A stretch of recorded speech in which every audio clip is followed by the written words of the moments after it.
60 et que plusieurs personnes utilisent, c'est la technologie EDI. Bon, OK, je sais, vous allez me dire que c'est une technologie qui est dépassée. Je suis entièrement d'accord avec vous. Mais il y a encore des gens qui l'utilisent. Alors, la technologie EDI, à quoi ça sert? Ça sert tout simplement à envoyer des informations d'une entreprise à une autre de manière électronique pour éviter que les gens se mettent à dactylographier l'information, à les faxer ou à les envoyer d'une autre manière. Ça augmente la qualité de l'information et ça augmente ensuite de ça l'échange et la collaboration entre les entreprises. Aujourd'hui, on est allé une étape plus loin et on utilise EDI sur Internet. Mais depuis quelques années, on est allé vers une évolution beaucoup plus importante qui est celle des places d'affaires électroniques. Alors, pour ceux qui ne sont pas familiers avec le concept des places d'affaires électroniques, dites-vous qu'une place d'affaires électronique, c'est comme un marché boursier.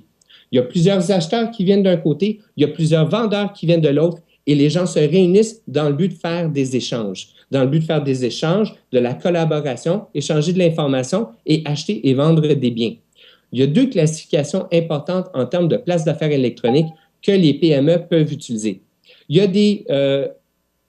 à gauche, ce qu'on a, c'est des places d'affaires électroniques qui sont plus transactionnelles, tel Free Markets, qui appartient à la compagnie Ariba, par exemple. À cet endroit-là, on va avoir des catalogues électroniques. Donc, on va aller sur le catalogue, il va y avoir des produits industriels, des produits de ferme, des produits pour les entreprises dans le domaine des métaux, dans le domaine du papier, par exemple, dans le domaine du transport, il y a des places d'affaires pour ça. Puis on va aller voir les produits industriels qu'on a besoin. On choisit le fournisseur qui a le meilleur prix et on se le fait livrer, tout comme lorsqu'on achète un produit chez Amazon, Renaud-Bré ou Future Shop, mais c'est pour les entreprises et souvent, ça va coûter moins cher.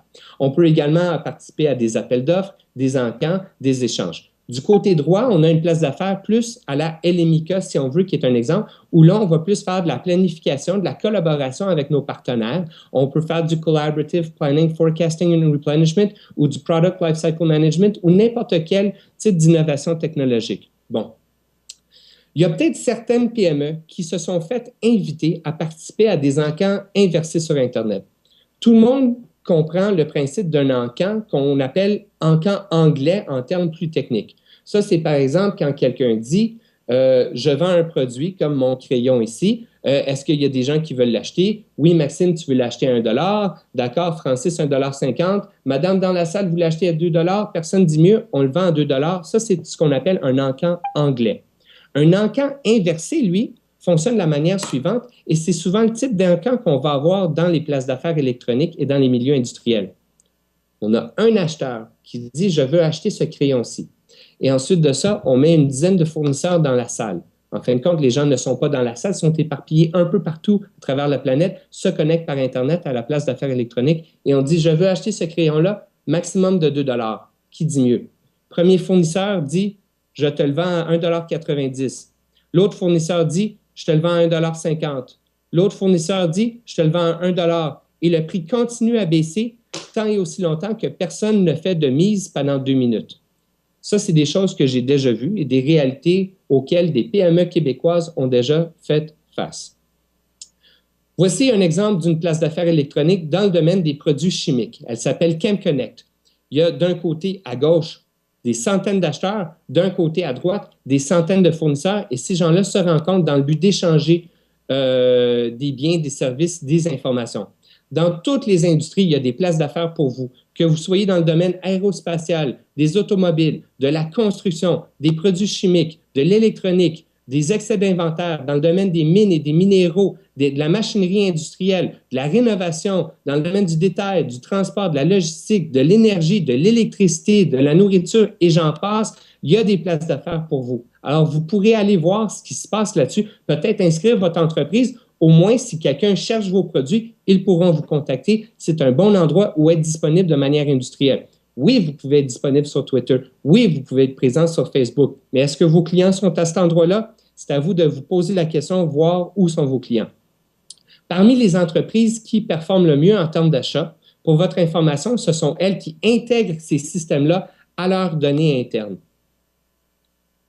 J'ai parlé des réseaux sociaux. Je vais en discuter un tout petit peu. Les réseaux sociaux les plus importants aujourd'hui, c'est Facebook, MySpace, Twitter, Flickster, LinkedIn. Peut-être que vous ne connaissez pas tous ces réseaux sociaux-là, mais dans certains cas, ça pourrait être important pour vous. Michel Blanc, plus tard, va certainement vous parler de plusieurs de ces réseaux sociaux-là. Sachez tout simplement que l'important, c'est de savoir où sont vos clients. Est-ce qu'ils sont sur ces réseaux sociaux-là qui sont très populaires en ce moment, et ça se peut, ou sont-ils plutôt sur des places d'affaires industrielles? C'est à vous de le déterminer. Alors, de plus en plus de spécialistes en marketing utilisent ces médias sociaux-là. Il y a une étude qui a été faite il y a quelques mois auprès de 900 spécialistes aux États-Unis qui leur ont demandé est-ce que vous utilisez des réseaux sociaux pour faire la promotion de votre entreprise, pour aller chercher des nouveaux clients ou vous faire connaître? La majorité, 88% des gens disaient oui, mais seulement depuis quelques mois. La majorité d'entre eux également l'utilisaient plus que 5 heures par semaine. Plusieurs d'entre eux se demandaient aussi comment est-ce qu'on fait pour gérer ces médias sociaux-là? Que je mette 2 heures, 5 heures, 10 heures ou 20 heures, est-ce que ça devient un genre de trou noir? À quel moment donné est-ce que je dois savoir que je dois arrêter d'investir dans les médias sociaux-là? Pour la réponse à cette histoire-là, je suis sûr que Michel Blanc va vous fournir des excellents éléments de réponse. Moi aussi, je vais vous en fournir à la fin de ma présentation. Bon, on a fait une étude où est-ce qu'on a regardé des processus génériques que les PME utilisaient en commerce électronique. On en a développé 36, tels ceux ici qu'on a en distribution et en logistique. Et ensuite de ça, on s'est posé la question, comment est-ce que les PME du Québec, et ça, c'est là-dessus que j'ai passé 6 ans de ma vie à faire mon doctorat, comment est-ce que les PME au Québec peuvent réussir avec le commerce électronique?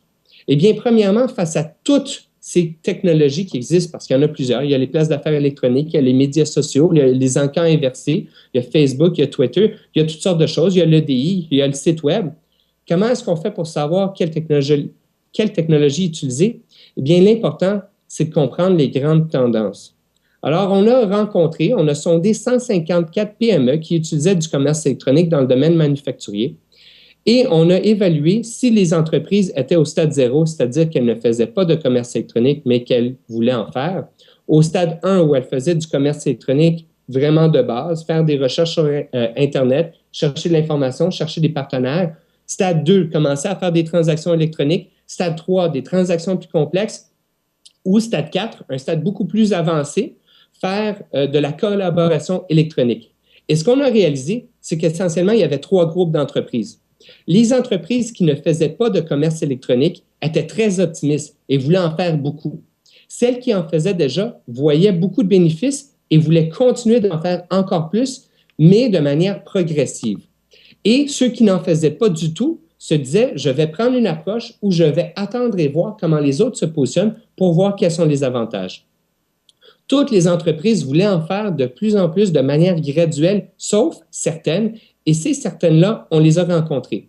Et certaines voulaient jouer à ce qu'on appelle dans le domaine au saut de mouton technologique, sauter plusieurs étapes et commencer à partir de rien à faire du commerce électronique hyper complexe. Dans le cas d'aujourd'hui, ça serait par exemple, je ne suis pas sur Internet et je veux aller sur Twitter, je veux aller sur Facebook, je veux avoir une stratégie super avancée. Est-ce que c'est une bonne idée? Pourquoi ces entreprises voulaient faire ça?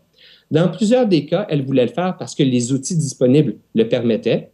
Également parce que, dans plusieurs des cas, elles avaient une expérience face au commerce électronique. Vous savez, ça peut être appliqué à n'importe quelle industrie. On ne sait pas trop dans quoi on s'avance, on pense que c'est vraiment facile, mais finalement, quand on commence à faire des petits pas là-dedans, on réalise que finalement, c'est un petit peu plus complexe et on devrait y aller de manière progressive. Et dans le dernier des cas, c'était souvent parce que des clients influents leur exigeaient de faire du commerce électronique beaucoup plus avancé que ce qu'elles voulaient faire.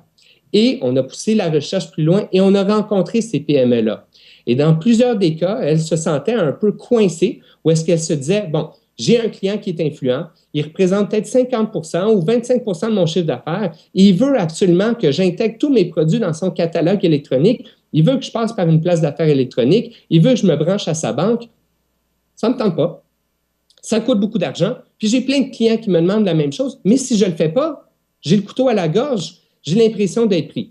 Alors, on a rencontré ces PME-là et on a discuté avec celles qui réussissaient le mieux. Et on a réalisé que celles qui réussissaient le mieux à passer à travers ces barrières-là, c'est celles qui, premièrement, s'adaptaient rapidement. Deuxièmement, celles qui maîtrisaient réellement les exigences de leurs clients.